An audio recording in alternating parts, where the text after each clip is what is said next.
Welcome. My name is Jacob Gonzalez. I'm the Senior Associate Director for Graduate and Postdoctoral Career Services. In this session, I will be covering the basics of applying and participating in this year's 3-minute thesis competition, which we're excited to kick off, which is really aimed at celebrating the exciting research that you guys are doing here at Yale. So I'm excited to share with you guys the details of this year's competition. And if you have any questions, feel free to drop it in the chat box, raise your hand. My view is very limited right now just because I'm sharing my presentation. So feel free to add it in the chat box or raise your hand and I'll get to your question.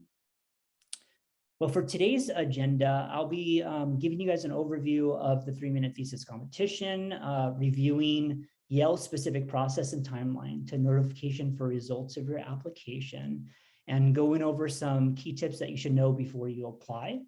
And then I'll be handing it over to my colleague and collaborator, Julia, who's on the call, to go over their certificate of public communication, and she'll go over the benefits of why you should be participating in that. And then we'll close off our session with a short panel discussion with our previous DREAM-T finalists, which will join us later, and they'll be sharing their insight and advice on going through this 3-minute thesis competition. So like I said, if you have any questions, feel free to add them or raise your hand. So the 3-minute thesis competition was originally developed by the University of Queensland to cultivate students' ability to present their skills and enhance their research communication skills. The first DREAM-T competition was held at the University of Queensland in 2008. And is now held in over 900 universities and across, I believe, 85 countries worldwide. And really the mission of 3MT is to give the students the opportunity to share their research in an efficient and effective way in just 3 minutes with one static slide in a language that's appropriate for a non-specialist audience. Now, Yale adapted their own 3-minute thesis competition in 2016, which actually was started by a graduate student and has later been managed by the Office of Career Strategy. And for this past couple of years, it has changed quite a bit just due to the COVID-19 restrictions on gathering in person. It's switched from an in-person to a virtual format. And we were hoping for this year to gather in person, but due to the current restrictions, we're hoping to do more of a hybrid event where our preliminary rounds will be virtual. And so participants will be required to submit a video via Panopto, which is Yale's lecture and video capture platform, which I'll talk more about later. But we're hoping that the participants that progress to the final rounds will be able to present in person. And I'll share more details about what that will look like in the next few slides. But given that my time is limited and that for the preliminary rounds, you will be required to submit your videos via Panopto, I wanted to pause here and show you a good example of what a video presentation would look like. And so I'm gonna pause or switch screens really fast. So I'm gonna stop sharing my screen and I'll show you a video of Matthew Ellis, who was our last year's winner, first place winner. Just give me 1 second.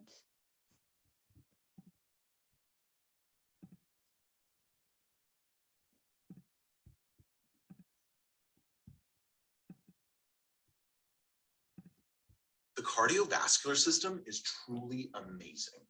We may not often think about it, but our hearts are beating constantly, delivering oxygen and nutrients throughout our bodies. Blood exits the heart through our largest blood vessel, the aorta. In healthy individuals, the aorta is elastic.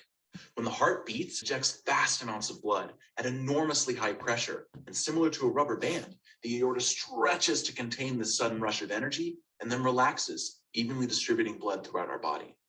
In a condition called supravalvular aortic stenosis, or SVAS, affecting 1 in every 10,000 people, the situation is not so simple. In SVAS, this elasticity is missing. There is no working rubber band. Instead, to deal with these enormous pressure changes from the heart, the smooth muscle cells of the aorta grow uncontrollably, thinking if we make the wall thicker, it will be strong, it won't crack. Unfortunately, this causes the aorta to become narrower, ultimately making it harder for the heart to deliver enough nutrition to the body, Eventually, this stressful process causes the heart to shut down, and sadly, there is currently no cure for this condition. In my research, I studied the differences between cells that make up a healthy aorta from those of a person with SVAS.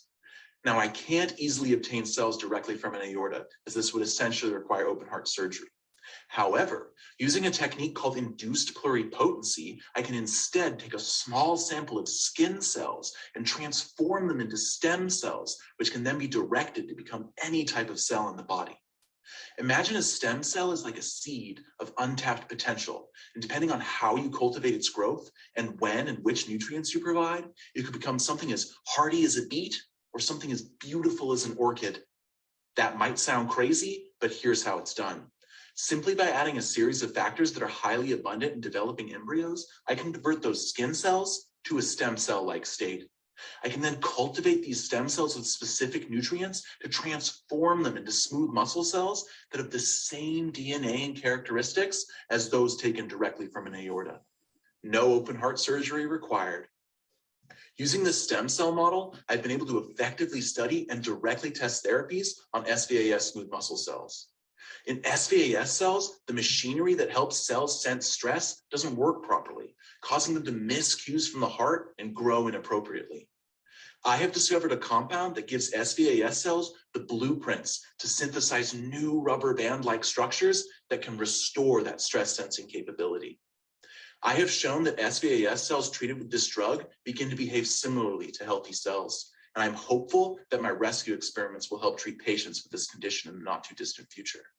And as stem cells can become any type of cell, I can use them to study a multitude of diseases, including cancer and even COVID-19, and directly test therapies on any organ system, in any individual, including you and including me. All right. My job is to make college easier.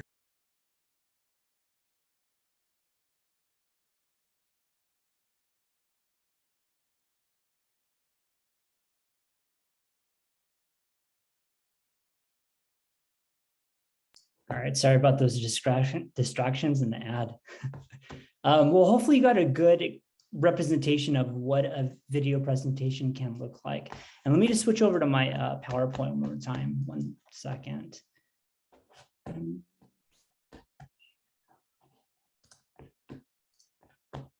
So I wish I had more time to share more videos.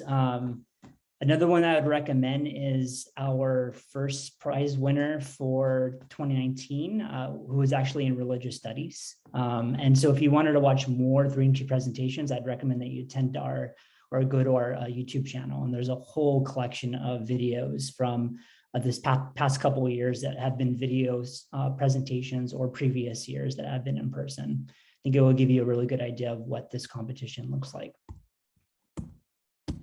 So to go over a little bit of the eligibility and process for Yale specific 3MT, you have to be a Yale PhD student to be eligible. I have received a couple inquiries from masters and postdocs asking if they're eligible, but for this year, it's only Yale PhDs are eligible for this competition. To participate, eligible Yale PhDs can submit their videos via this online submission form. We are requiring the videos to be recorded via Panopto, and the online submission form is open right now. And you could find it on our website, which I'll link later on. And I'm sure you'll be receiving more email announcements about the submission form and the deadlines after this presentation and info session. But to give you a couple more, like an overview of the competition format, I have talked a little bit about it in my previous slides, but to kind of go into more detail about what the format will look like this year. The video submission deadline will be Sunday, March 6th at 11:59 p.m.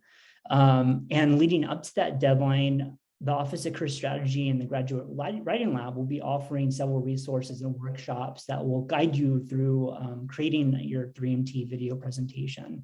So you could take advantage of that. We'll talk more about that in the next few slides. So after the deadline, we'll hand off the videos to some preliminary round judges, which will be composed of university administrators, alumni, faculty, that will be broken down to 4 divisional rounds. So it'll be broken down into the humanities, social sciences, biological sciences, physical sciences, and engineering. And it's important to note here that you'll be in the preliminary rounds, only be competing against your own specific division. After the judges have made their decisions, we'll notify you whether you will move on and progress to the final round. And we're hoping that the final competition, which will take place April 14th at 5 p.m., will be in person. And if COVID restrictions and university guidelines prevent us from gathering in person, we'll switch over to a virtual format. But from the divisional preliminary rounds, 3 finalists from each of the divisions will move on to the final competition. And we're hoping that you guys will have an opportunity to present in person. But if not, we'll switch to a virtual platform. But it's important to note that the decisions would have already been made for who were the first, second, and third prize winners prior to this actual final competition. But we will have audience choice winners for in-person presentations at this final competition.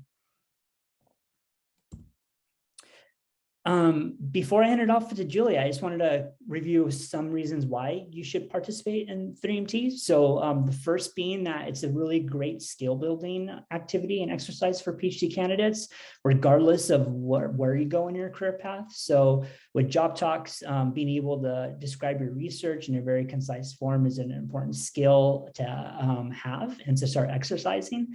Or if you go off to industry and you start interviewing for jobs, really important skill to start practicing. And this 3MT competition is a great way to hone in those communication skills and really refine your elevator pitch. Second, it's an excellent networking and professional development opportunity. So previous 3MT winners have moved on to regional and national competitions, 3MT competitions. And at those events, there are networking sessions that prestigious alums and prestigious high profile networking industry professionals that will be at. And in our office, we have recommended 3MT winners to go to certain events that Yale alumni want to connect with Yale PhDs. And we've recommended past 3MT winners and finalists to attend those events. So it's a really great opportunity to network. And if that doesn't convince you, then hopefully some prizes will. So if we have our first prize winner, which will be $1,000. Second prize will be an Apple Watch, and third prize will be a $200 gift card. As I mentioned, that for the final competition, there will be an audience choice prize for best in STEM and best in social sciences and humanities. So that will be another opportunity to win some cash prizes. And we are giving 3MT swag for participants that will complete the preliminary rounds. So I will pause there and see if anybody has any questions. You could raise your hand or you could drop them in the chat box.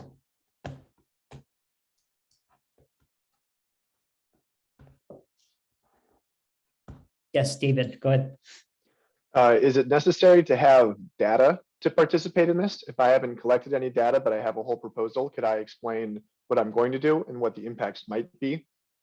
No, I think that if without any data or hardcore results, I would say that you still are eligible to go through this competition. I think it'd be a really great exercise for you to do this.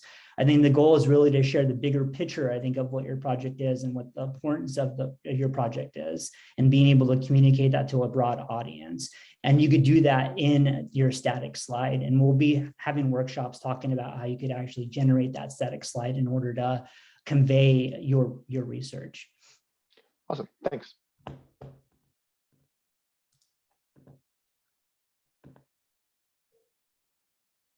All right, I think I don't see any more questions, and we'll leave time for questions toward the end as well. So I'm gonna hand it over to my colleague, Julia, to walk us through this year's certificate of public communication over at the Portview Center.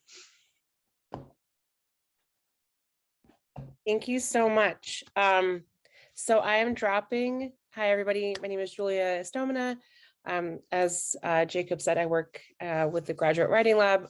In terms of my history with public communication and public speaking, I worked as a professional working poet in New York City for a number of years. I also taught communication at medical college for 3 years. And then I also taught public speaking and communication at the US Coast Guard Academy, where public skills are really, revered and thought of as a really important skill set. So I love, working through these things. And my biggest approach to it is that I'm hoping that everyone can find their own kind of way of communicating, their ideas, and that there's not that one perfect idea or prototype of a speaker. That's a huge thing for me. And that's how I've approached the program I'm about to introduce to you. So this program, the Porvu Public Communication Certificate, kind of came about almost organically, because for the last 4 or 5 years, the Graduate Writing Lab has been supporting the 3-minute thesis in terms of offering workshops, individual consultations, and just a number of different programs to help you practice, practice your pitch, put your content together, all that kind of stuff. And so I had this realization a couple of years ago that I'm like, well, it's almost like you're doing a class. Like if you do all these resources or use all these resources and you go through the preliminary rounds, whether or not you place in the finals, you've done a ton of work. And that work, should be recognized. So we put together more of a formal program, a description and a program. And this is the 3rd year that we are offering the certificate. People have really liked it. And the idea is if you leverage the resources available to you, if you essentially kind of put together, the materials for your preliminary rounds and compete in the preliminaries, then you get the certificate. So there's not really much more work than you would do anyway if you were to work through your ideas and get feedback on it. And so I'd like to I don't want to go through the entire handout with you because it's quite a lot of content, but I wanted to show you some highlights, and then I'm very happy to answer any questions that you might have. So Jacob, would you let me screen share just so that I can? Do you not have access, Julia? No, I disabled participant screen sharing, but I think you can give me access. Yes, give me 1 second. All right, go for it. Thank you so much. Okay.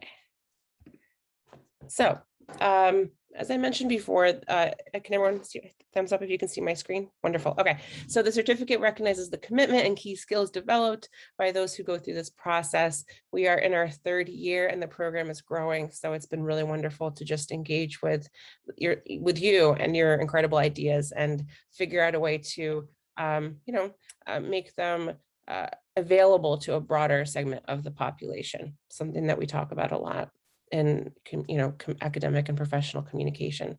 So here you should be able to use the live links to enroll. There's also kind of a set of skill sets that are very much similar to what Jacob offered in terms of what you get out of participating in this. But essentially there's a lot of different things that you're working on when you go through this process. So you are working, of course, on your oral, visual, and professional communication skills. You are refining your elevator pitch, which can be useful in a broad number of contexts, from employer-related events or kind of, blog writing, op-ed writing, all that kind of stuff, but also your elevator pitch at conferences and job talks. So there's a lot of different applications for getting that elevator pitch down. You're also learning about the research project of your peers. One of the things that I love about this certificate program is that a lot of the workshops that are offered and the individual consultations are taught by our advanced stage graduate writing fellows, some of whom have been finalists and have won, have placed or have won this competition. So you're really getting engaged. You're hearing about the research of your peers, not just from your own discipline, but from others, and creating that space to talk about each other's ideas in a way that you might not be able to, if you're in a lab environment or if you're kind of cooped up in your home working on your dissertation project in the humanities. And also you're sharing your work with the Yale community and beyond. So that's also really important. The more cross lines and open channels of communication we can have to the public, of course, now more important than ever, it is to be able to do that in a way that helps make your research salient and engaging and, allowing you to communicate the importance of it. The requirements for earning the certificate are super easy. So there's kind of 3 categories or buckets of preparation, and you need to use at least 2 resources in each. You can do more and people do more, but you have to use at least 2. You need to use the Graduate Writing Lab Pitch Vantage Public Speaking Studio. to polish your speech. Now we have the actual public speaking studio at the Poorvu Center. It's on the second level. You can book it the way that you would an individual writing consultation. It is free to use.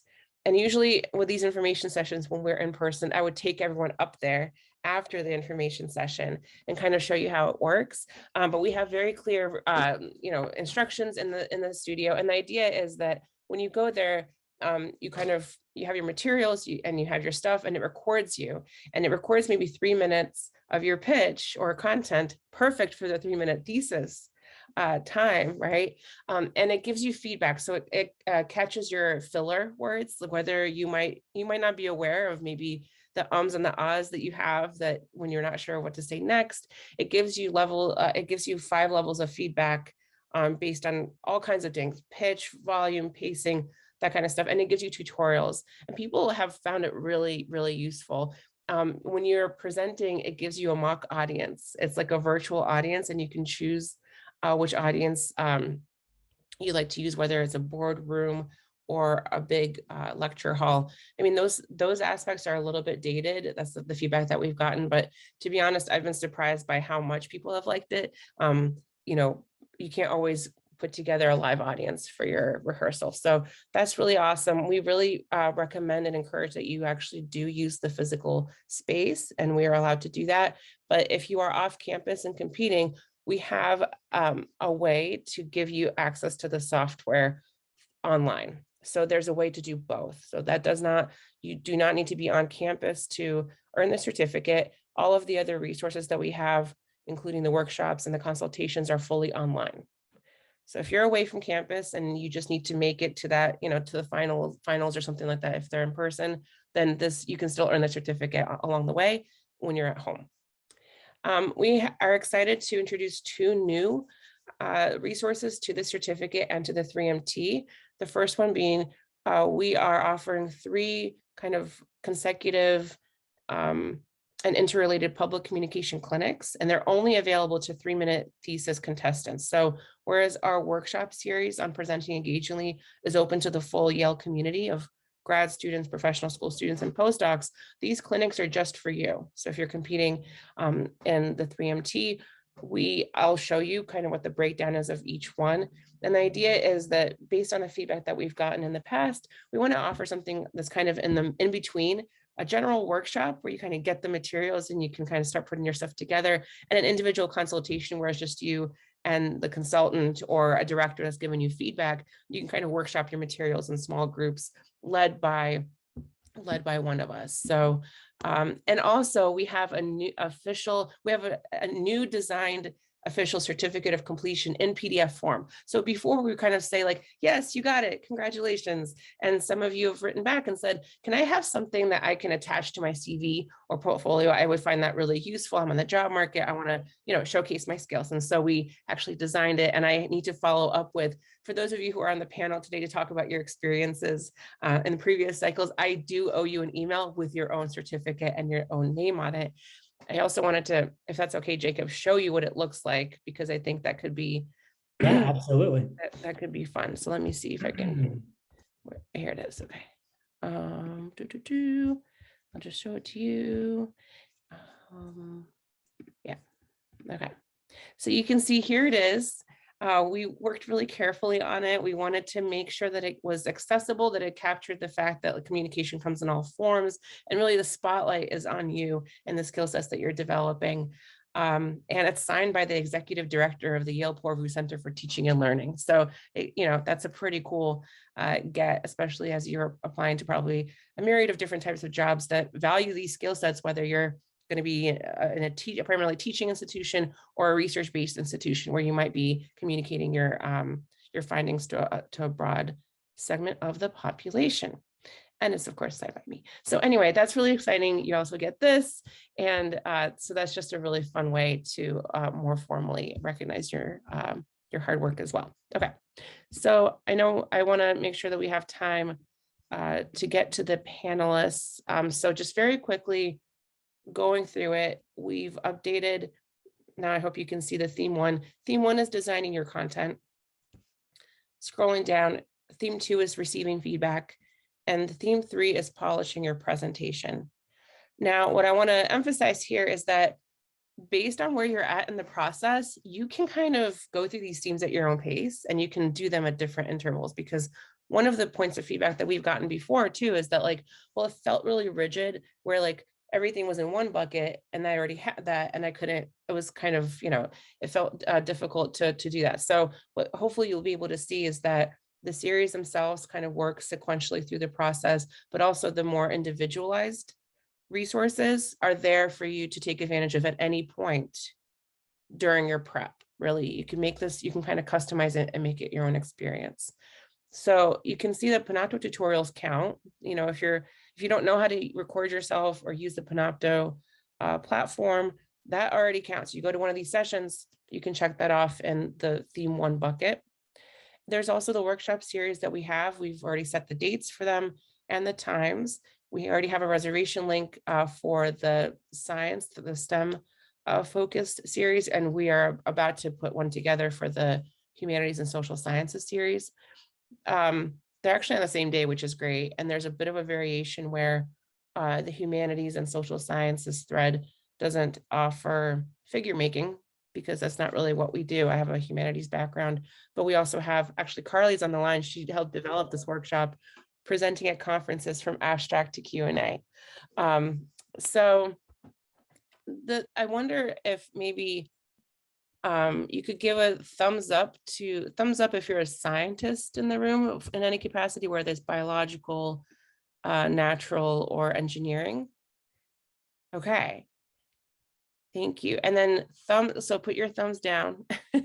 Thumbs down. Don't give me a thumbs down, just put your hands down.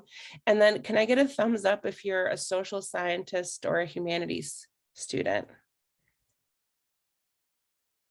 Okay, wonderful. So one of the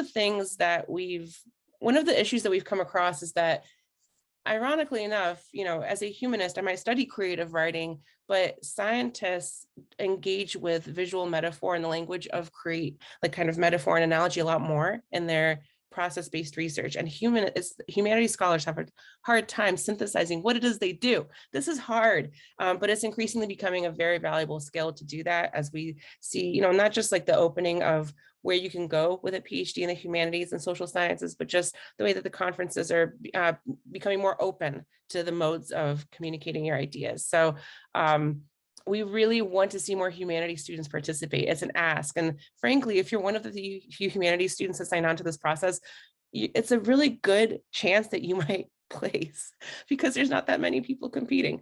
So this is a pro. So please stick with us. If you're a humanities scholar and you're not quite sure, do I fit in? I'm not sure if I'm prepared for this. This is why we are really creating the certificate process for you to pace your way, because the idea here is that you can go from stage 1 and we'll be with you, every step of the way. And again, I'm currently writing my book project, and it's really hard to synthesize in that kind of elevator pitch how humanities scholars do their work. So my point is, stick with us. If you're unsure, come talk to me. Okay, so Jacob has a science PhD background. I have a humanities background, and between the two of us, we can work with social scientists and interdisciplinary scholars as well.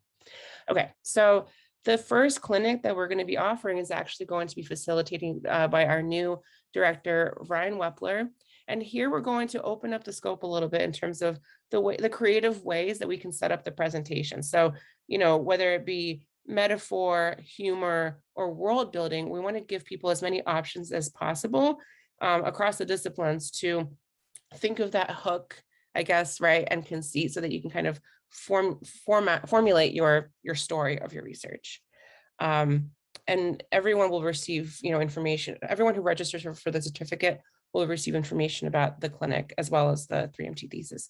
So theme 2 for receiving feedback. Here we recommend that you meet with a writing consultant, either in your research area to talk about your draft and the things that you've already put together, or outside of your research area, or maybe both, because here, whatever your background, going to someone who doesn't know what you do could be excellent practice, right? And seeing if the ideas that you're putting together are salient and engaging. We also open up our offices and Zoom homes to you, so to speak, and you can meet with one of the following McDougall directors. I know Jacob and Hunja, you will have probably 3MT office hours. We will. Yep. Perfect. For everyone else on this list, you can just email them. And I need to update actually the Matthew Tonico email because that's a new director as well. And then the second clinic will be designing your one slide with best visual design practices. And it's actually going to be facilitated or led by Dr. Gonzalez. And the idea here is that we'll give you some kind of synthesized points from the workshops in a matter of like maybe 5 slides.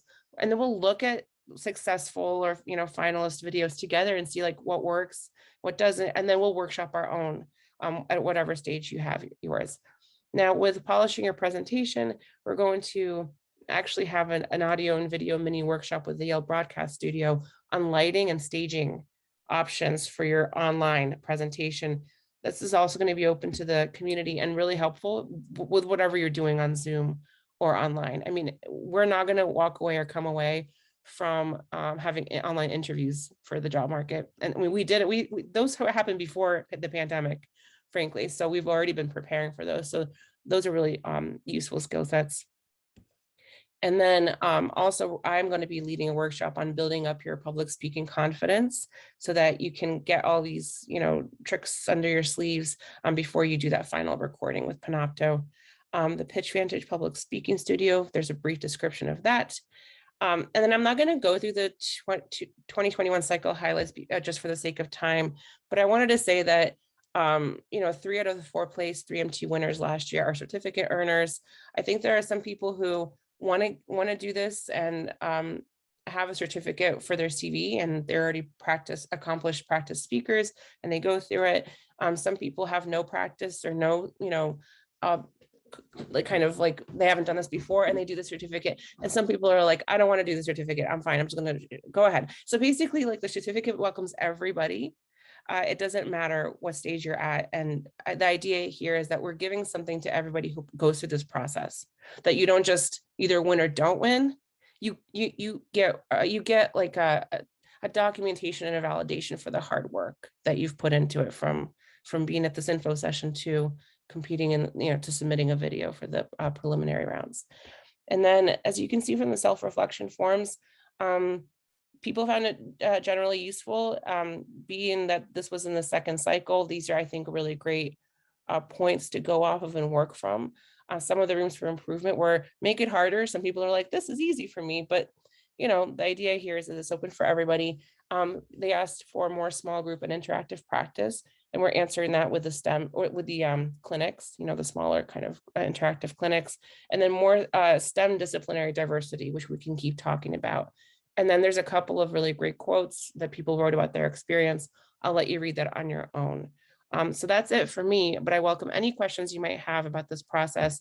I know I talked very fast as this is kind of like a thorough program, but hopefully it gives you a good idea of what to expect. And again, like maybe just a minute for any questions. Feel free to just unmute yourself and talk, or whatever you're comfortable with.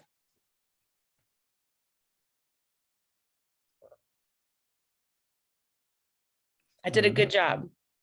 You did a great job. I probably talked too much.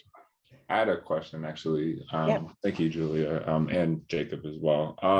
I guess the question I had was, so with the workshop series that's starting next week, for people, I guess, who enroll, like, is that all like synchronous participation, or is there a way, like, if, like, I know, for instance, like, I'm going to be gone the 4th of February for something, like, is there a way for people who are enrolled in certificate to access the video, like the presentations, like asynchronously, or is everything all only synchronous learning?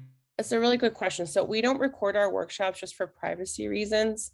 That's just not like a practice that we follow. For the certificate, for it to count, you just need to come to one of those sessions. So if there's a way for you to make it out for one of them, and because some people are like, I have posters nailed down, I don't need to go to a workshop that's going to give me the scope of this because I already know it, right? So they can choose one of the 4 or 2 of the 4 sessions to kind of hone their skills. We really encourage, if you can, come out to the crafting a story of your research. That's a great starter because it kind of helps build out your starter characters and kind of your kind of thorough line of your narrative arc. And so kind of, it's a fun creative workshop. You can follow up with, we can provide the slides for you and the handout. But in terms of participating in the series, what counts as the live participation, because these workshops are interactive. They're designed to have you kind of put something together and walk away with something in hand through that mode. But again, hopefully there's other ways to meet each stage, even if you are offline for those times that they're set. The Panopta tutorial that will be recorded, given that's such a key element to submitting your videos. So those two sessions, I believe it was next Thursday and February 3rd, those will be recorded. And the lighting and staging workshop will also be recorded, although it's really fun to come out to those and see the questions and comments that people have. You don't often have access to the chat. And when it comes to putting yourself in the best light, there's a lot of factors and considerations in terms of identity, representation, the way that you're being read, that where people have really great questions, accessibility. So that's why sometimes being able to attend those live sessions, especially with a really diverse set of participants, is really valuable. You just don't have access to that with the recording, unfortunately. Well, I want to leave room for our panel discussion, and Julia, you did an awesome job. We really hope that you take advantage of this resource. I think it's a great resource that will guide you throughout the whole entire competition. So if you have any questions, feel free to reach out to Julia or me about the certificate program. And I did include the link to our website that includes all the details of the 3MT competition and a lot of what Julia was sharing in regards to the workshop. So I'm going to share my screen really, really fast. That when you go on our website, these are the details. If you go back, you'll see the Portview Center Public for Communication, all those workshops that she was referring to. Links will be added to register for those events. If you want to know more about the competition itself, I covered a lot, but there's more details on video formatting requirements. We lay it out all for you, even the judging criteria and the rubric that we give to judges. So review that, review the key deadlines and dates, and then we'll, I guess, move on to the panel discussion. So let me stop sharing my screen. Jacob, there's some questions in the chat that might be useful to address before jumping into the session. Yeah. So quick question, is there any registration process apart from the one through which we submit our first video? There isn't. So this year, the way that we did it was that there's only a submission deadline. So you don't have to submit an application. There's just that March 6th deadline that you need to submit your video. Yeah, if you want to enroll in the certificate program, you do need to enroll, because that's actually, it's kind of neat because I'll be letting you know what's happening every week, almost like as an update and a communication channel. So that might be helpful to you as well. So you definitely do need to enroll in the certificate program. Give me your info there, and that's in the PDF. The other thing is just to emphasize, you don't have to do the certificate program to compete in the 3MT. As and if you look at the stats, there are people who do really well that I don't even know about until the finals, and that's totally fine. This is just more meant to get something into your pocket and to recognize your hard efforts, hard work if you're interested. That's it. I'll shut up now. Thanks. Liz, I did see your question. I'll send you the PDF and the video recording, and I'm going to put the video recording on our website too, so you can find that for this information session. But without further ado, I know I want to leave time for the panel discussion. So if we could have Dana, Henry, Melina, and Matthew unmute yourself, and we'll jump straight into it. So for just to kind of kick off the conversation, I guess let's just start off with, why did you choose to participate in this Yale's 3-minute thesis competition? And the second part, what did you find most challenging about describing your research in this specific format? So whoever wants to kick it off. I can get us started. I'm Dana. I graduated from the sociology department last year. So really the reason that I did 3MT was to get the certificate. I had seen sort of advertising for 3MT before, and it always just seemed like the kind of thing that I was really busy. I was coming up to sort of my last few years, and I was like, I don't really think I have time to do this.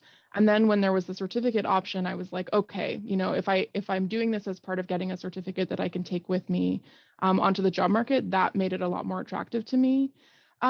It was a challenging kind of process. I am a qualitative social scientist. I also did a 3-article dissertation, so the articles were very different. It was challenging for me to think about sort of my thesis broadly, as opposed to sort of the 3 articles in my thesis.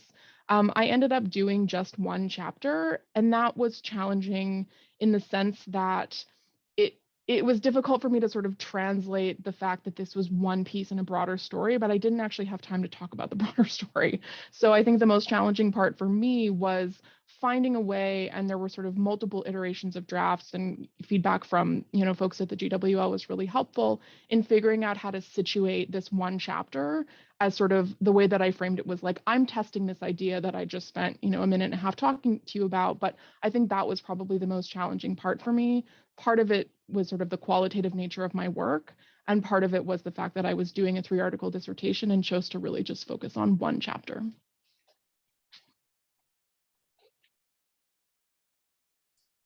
Thank you. Who wants to jump in next?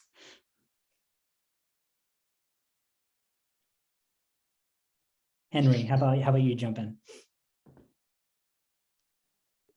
Sure. I think I just wanted to, I thought that the challenge was kind of an interesting one. I wanted to try it out. I thought it was like ridiculously hard to synthesize a dissertation into 3 minutes. And I thought that the challenge was really interesting. And I have found it useful. I think Dana's advice, or like Dana's what she did just to focus on 1 article is like helpful. I also thought it was like an impossible thing to do the whole dissertation, so I just focused on 1 chapter.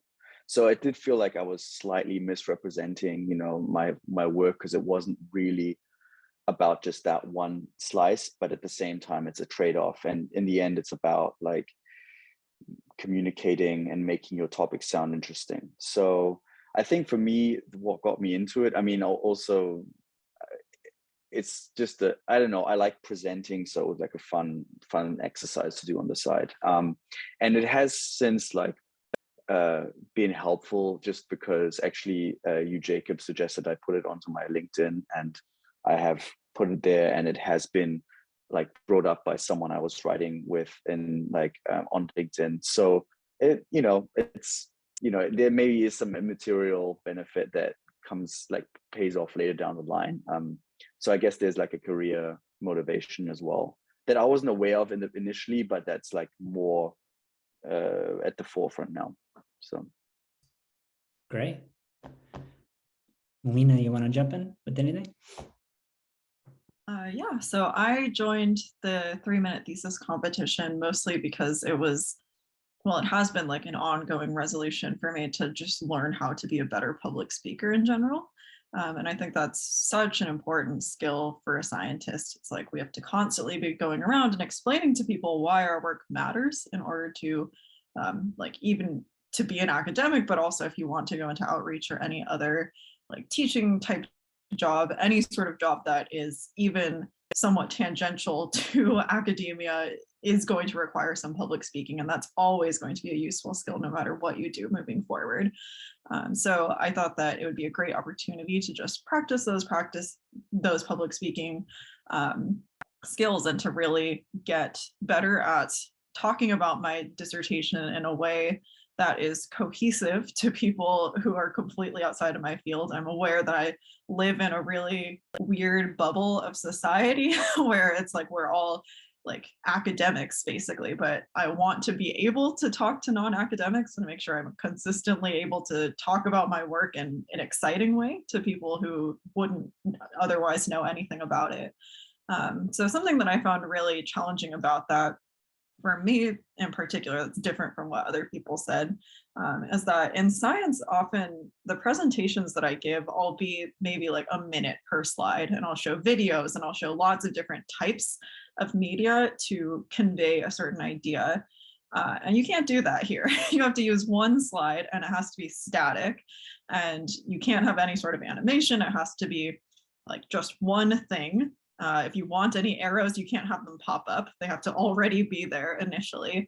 And so being able to sort of be creative with that space and figure out what visual is really most effective to get that message across, I think was really useful. It was a really nice exercise to like actually think really hard. Like I can only use one visual, and what is the most effective visual that I can use in order to actually convey this information. So I thought that was really helpful, and also learning how to make sure you don't look ridiculous on camera with your hand motions, but look engaging. That was also kind of challenging to practice because you don't usually see yourself give talks, but you see yourself in these videos. So that I thought was also really helpful. Great, thank you. Matthew, you want to add anything? Yeah, sure. So similarly to what others have said, I was enticed by the challenge and the payoff of the 3-minute thesis competition. So similar to what other people were saying, like getting your friends or your family or even tangential people at Yale who don't work in your field. Often if you're talking about your work, I don't know if it's happened to you, but it happens to me all the time. People are like, I don't know what you're talking about. So this was really an exercise in distilling and synthesizing. Why should everybody care about what I'm talking about? Like, I'm putting all of this effort and time into it. I want to show why this is important to me, and I want you to think it's also valuable. So I thought that was good. And the fact that it is virtual now, so you can have, or at least I believe it's still virtual. You get the Panopto. Is that Panopto? You get the Panopto, you get the Panopto recording, and that's just something you can take forward. And then like that with the certificate, these are just like tangible items that you get to keep after you've had all this work and put effort into it. And it's just something to move forward onto. So it's good practice in public speaking. And then you get these tangible outcomes as well. So I like that. Something that was also difficult is the jargon. So I'm in science, so a lot of very specific things that are very familiar to me and other people in my field. And then I would speak to somebody, or I would show them my script, and they would like mark it up all in red and like, I don't know what any of these things are. You can't say any of these things. And I'd be like, how am I supposed to say that thing that's integral to my discussion without using that word? So kind of like Milena was saying, you have to be creative with how to describe these things so that they're very accessible, but also still get to the point. Great, thank you. For the sake of time, I think that we'll move on to the next question, but not all panelists have to answer it, but beyond the 3-team competition itself, how have you put these public communication skills into practice? And how have they contributed to your professional development, I think, beyond the competition? So if you have any thoughts, just feel free to jump in. Yeah, I can kick us off. I actually was really surprised at how useful it was sort of beyond the 3MT. So I graduated. I'm now working in assessment at the Sheridan Center at Brown, which is a center for teaching and learning. And so basically my job is to do research and share it with sort of the campus community more widely, administrators, et cetera. So this exercise of sharing research results and research design with folks who may not have a research methods background has really been sort of essential to me. These public communication skills were essential to me getting my job at Brown, and sort of I had to give 2 talks for that, one research and sort of one more practical. I use them all the time in my job. And the thing that was really surprising to me actually about the 3MT was actually how helpful it was in actually my dissertation writing. I really didn't expect to sort of take this kind of framing or take the 3MT. It was sort of something that I was doing to get the certificate, and I saw the certificate as being very helpful. Obviously, it's helpful to have a video. But actually my advisor, after sort of seeing the first video that I made for 3MT, wrote me an email sort of unsolicited and said, I really love that video, and it's actually a perfect hook for the intro of your dissertation. So the way that I chose to frame my 3MT video actually became the way that I framed my dissertation in both the introduction and the conclusion. And so it was something that I was struggling with already as someone who was writing a 3-article dissertation of like, how do I make this hang together? And the exercise of actually doing 3MT was what gave me the hook that allowed me to, I think, make a lot of progress in a very short amount of time on my dissertation. So I think that regardless of sort of what you do, communication matters. I feel like I'm using this every day at work, but I also was really quite surprised at how much I used it in the last sort of year of my dissertation writing.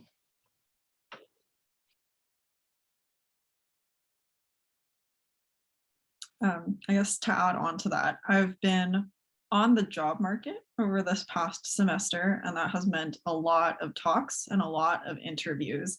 And so a lot of that has really required being able to talk cohesively about your work, often to people who might be in your field, but aren't in your very direct subfield. So being able to talk about your work again without that jargon and being able to communicate to people who might be in a similar department but work on something completely different in that way is really, really transferable and really important for that type of just like job search talk. And so I'm searching for academic jobs. And so I'm like doing faculty interviews, doing postdoc interviews.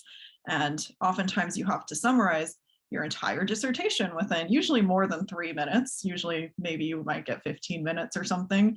But if you have to just have a one-on-one meeting with someone, they might say, what do you work on? And then you have to just explain it within a couple of minutes.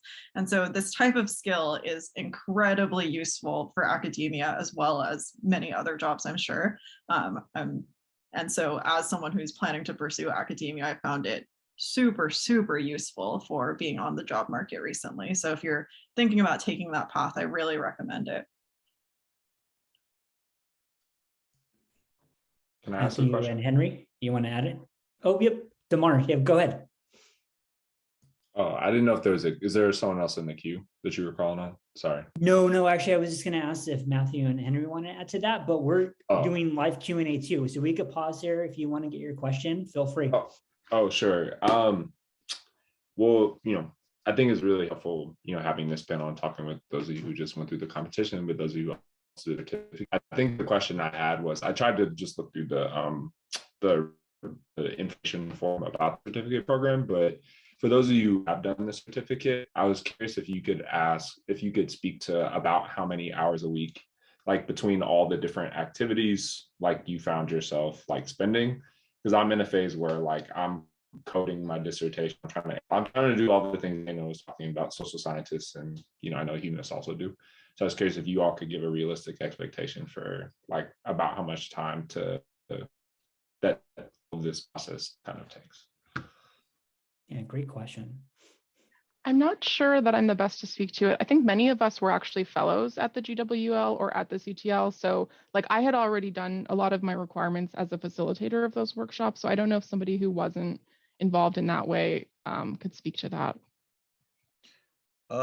Yeah, I would have to look back at the exact requirements of what I did, but I would honestly say that it did not seem like a large lift.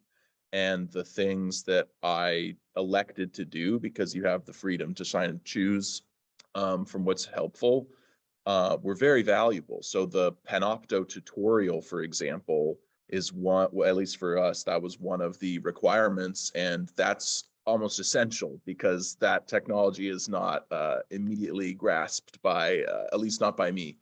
And the crafting the short story of the research fits really well into how to frame your broad, big, nebulous topic in a more direct way.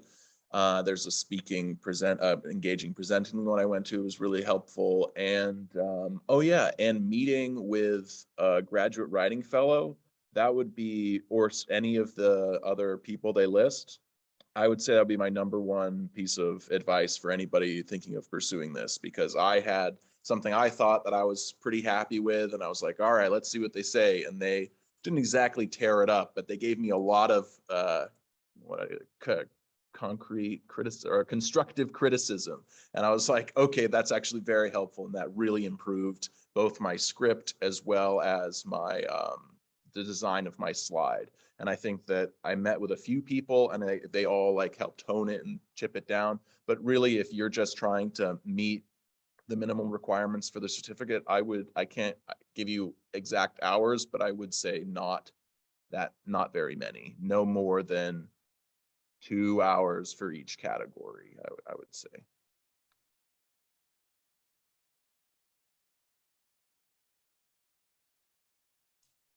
All right, there was a question that was put in the chat box. Would you recommend someone participating in this in their second year or wait until the 4th or 5th year of the program?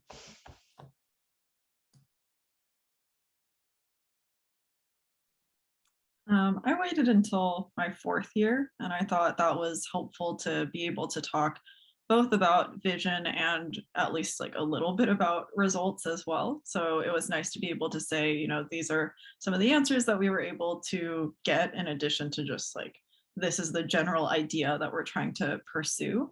But I think that sort of depends on like the specific topic that you would be talking about as well. So if you already have like a pretty complete project and you know I have like 3 parts to my dissertation, I just want to talk about this first one, possibly it might make sense to do earlier. I think it just depends on if you want to be able to include those results in and say, here's our or here's our question and here's our answer. And I think it's a little bit more, I don't know, it's compelling to have an answer. I think you can certainly pose it even if you don't have a full answer. And like even my PhD isn't like fully answering the question that I posed, but it was at least able to a little bit more so than if I had done it my 2nd year, answer those questions.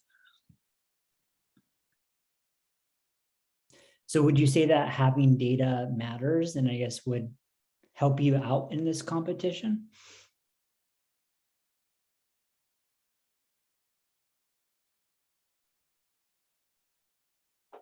I think so. I think generally for 2 reasons. I think having data, it's easier to write a talk when you have results to report, and it's easier to follow sort of a sort of common narrative arc of this was my question, this is why it matters, this is what I did, this is what I found. That's kind of a really built-in formula that we use for talks all the time. So it's easier for you if you have data to report on. My sort of very non-scientific impression also is that judges tend to really respond well to talks that sort of have sort of clear answers, or that have answers or sort of data to speak to. So it's not to say that you can't deliver a very compelling talk about a project that is still in its sort of early stages or that doesn't have data, but I think that people tend to find talks that follow that traditional path of question, method, sort of results fairly satisfying. And so it may be in your strategic interest also to wait until you have some reports to some results to report out on.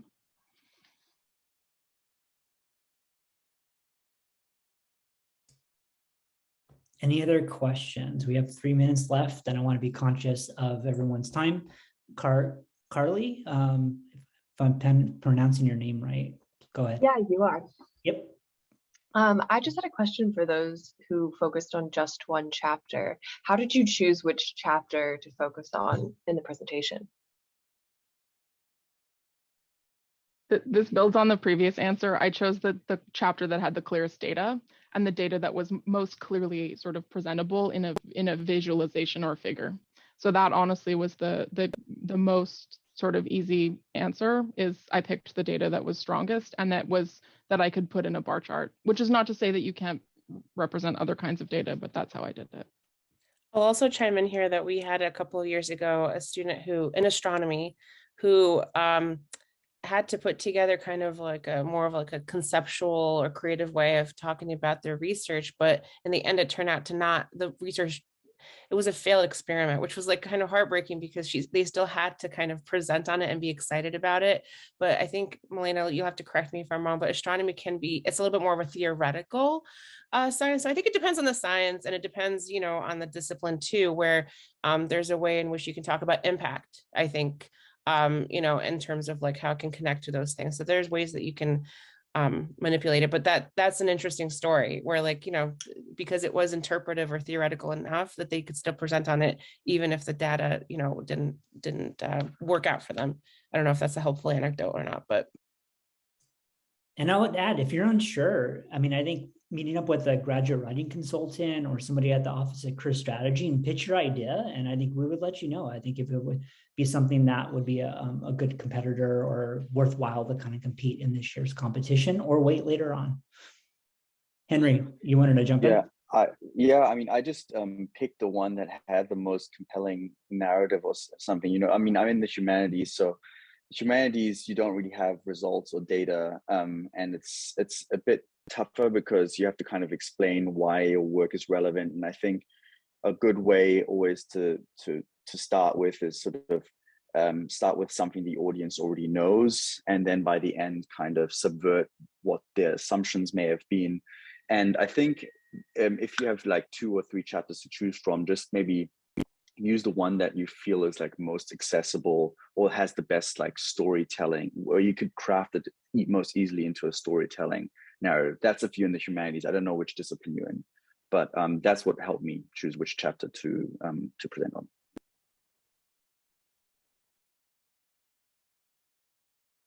Great. I think we'll stop there. I know there's a couple other questions for the attendees. Would you mind if they reach out to you by email with any other additional questions for the panelists?